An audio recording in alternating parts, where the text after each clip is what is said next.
Welcome to income tax lockdown classes. Capital gain हम लोग पढ़ रहे हैं इनकम टैक्स में। आज का मेन टॉपिक है बॉन्ड या रियायती मकान में विनियोग कर योग्य रकम को कम किया जा सकता है या शून्य किया जा सकता है। आज का मेन क्वेश्चन है आपका 10 नंबर। तो आइए देखते हैं 10 नंबर क्वेश्चन को हम कैसे सोल्व करेंगे। क्वेश्चन में सर सबसे पहले सेल्स दिया है, तो एक काम कीजिएगा, सबसे पहले सेल्स को बाहर निकालने की कोशिश कीजिएगा, जो कि सेल्स आपका दिया है 87,80,000। इसमें से लेस कर दीजिएगा एक्सपेंस। आपके बुक में एक्सपेंस दिया हुआ है 4,25,000। तो इस तरीके से यदि आप इसको लेस करते हैं तो ये सेल्स आपका बाहर हो जाएगा। इस मकान को खरीदा गया है कितना में सर? 31 लाख। इस मकान को खरीदा गया है 31,25,000 में। तो लेस कर दीजिए एक्विजिशन, यानी कॉस्ट ऑफ एक्विजिशन। कैसे लेस होगा सर? 31,25,000 गुना करेंट इंडेक्स 280 और उस समय का जो इंडेक्स होगा दोनों को लेकर लेस कर देंगे। अगर हम ऐसा करते हैं तो हमारा ये आ गया LTCG। इसके बाद भी वो छूट लेना चाहता है तो क्या करना होगा? वो खरीद रहा है क्या क्या सर? वो खरीद रहा है NH बॉन्ड और ICICI बॉन्ड। ध्यान रहे ICICI बॉन्ड धारा 54 में नहीं आते हैं, लेकिन NH के आते हैं। तो लेस कर देना होगा। अंडर सेक्शन 54 के अंतर्गत आपका NH बॉन्ड लेस होगा। NH बॉन्ड जैसे डिवेंचर होता है, तो ये 4 लाख रुपया आपका लेस हो जाएगा। अभी लेस करके दिखाना नहीं है। फिर वो इन्वेस्टमेंट कर रहा है। रियायती मकान खरीदना अलग बात और इन्वेस्टमेंट करना अलग बात। तो वो रियायती मकान के लिए पैसे इन्वेस्ट कर रहा है, उसमें रह नहीं रहा है, उसके लिए पैसा इन्वेस्ट कर रहा है। तो सर इसके लिए फॉर्मूला होता है, यानी कि इन्वेस्टमेंट ऑफ रेसिडेंशियल हाउस। इसके फॉर्मूले क्या होते हैं? फॉर्मूले बहुत आसान। LTCG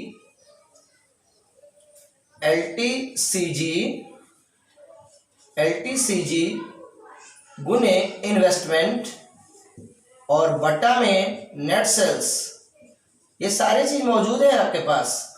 इसके जब इसको आप क्लियर कर लेंगे तभी आप बाहर लेस करेंगे। ध्यान दें, LTCG जो यहाँ पे आएगा, इन्वेस्टमेंट किताब में दिया है 16,90,000। इसके बाद नेट सेल्स जो आपका ये घटाने के बाद नेट सेल्स आएगा।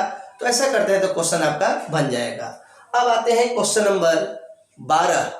आइए देखते हैं कि 12 नंबर क्वेश्चन कैसे डील किए जाए। Come to the point.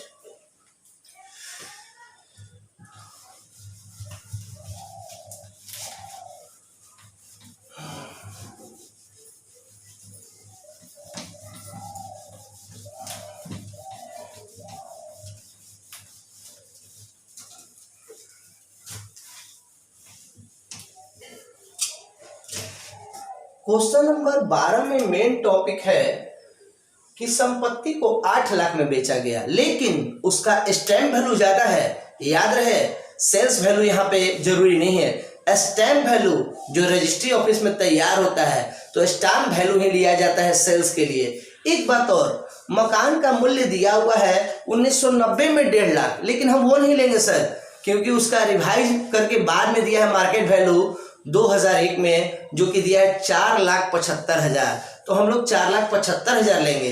तो सबसे पहले हम लोग सेल्स को बाहर करेंगे। स्टैम्प वैल्यू जो स्टैम्प वैल्यू दिया रहे, स्टैम्प वैल्यू जो दिया रहेगा वही आपको बाहर निकालना होगा। और इसमें से लेस करना होगा क्या सर? Cost of acquisition. कैसे निकालिएगा? 1.5 लाख वाला नहीं, यानी कि उसका मार्केट वैल्यू दिया है 4,75,000 और गुना कितना सर? 280 और उस समय का इंडेक्स 100 था। ऐसा आप लेस करते हैं तो आपका आ जाएगा LTCG, आपका आ जाएगा। इस तरीके से आपका LTCG आ जाएगा। उसके बाद क्या करना होगा सर? LTCG उसके बाद वो 3 तरह का इन्वेस्टमेंट कर रहा है, 2 तरह का बॉन्ड खरीद रहा है। दोनों में से कोई बॉन्ड धारा 54 में नहीं आते हैं। क्योंकि NH का बॉन्ड ही धारा 54 में आता है, तो बॉन्ड का तो छूट मिलेगा नहीं, तो उसको फिर एक छूट और मिलेगा, less purchase of residential house. तो ध्यान दीजिए, ये आपका 10 लाख छूट मिल जाएगा। लेकिन स्टूडेंट क्वेश्चन कर सकते हैं कि सर रेसिडेंस के लिए यहाँ फॉर्मूला क्यों नहीं लगा, वो इन्वेस्टमेंट था और ये परचेज है, इसलिए दोनों में अंतर है, ये डायरेक्ट आपका 10 लाख घट जाएगा। उम्मीद करते हैं आज के दोनों क्वेश्चन आपसे आराम से बन जाएंगे। कहीं प्रॉब्लम होते हैं तो कॉल करें, वॉइस मैसेज हमें सेंड करें। इस तरीके से इनकम टैक्स रोचक सब्जेक्ट को अच्छी तरह जाने और बीकॉम फाइनल ईयर के कोर्स भी मजबूत करें। तो इसी के साथ मैं विदा लेता हूँ। जय हिंद।